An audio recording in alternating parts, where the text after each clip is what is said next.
अगर आप फॉलोअप नहीं करते हैं तो आप 90% सेल लूज कर रहे हो। डायरेक्ट सेलिंग में सबसे बड़ा मिथ क्या है? अगर कस्टमर इंटरेस्टेड है तो वो खुद कॉल करेगा। ये सोच गलत है। रियलिटी क्या है?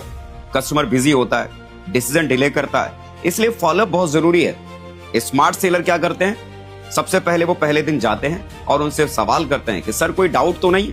उनके डाउट्स को क्लियर करने की कोशिश करते हैं। दूसरे दिन जाते हैं, मैडम मैं चेक कर रहा था, कोई हेल्प चाहिए तो बताइए। उन्हें सपोर्ट देते हैं। तीसरे दिन पहुंचते हैं, सर अभी ऑफर अवेलेबल है। जितनी ज्यादा बार आप लोगों से मुलाकात करेंगे, धीरे धीरे ट्रस्ट बनेगा और सेल क्लोज होती है। रूल को हमेशा याद रखिए, follow up silent income system है डायरेक्ट सेलिंग के भीतर। ध्यान रखिए, स्पैम नहीं करना है, वैल्यू देना है उनके हर मैसेज का। टाइम पर उनको मुलाकात करो, सेल इसी से क्लोज होगी।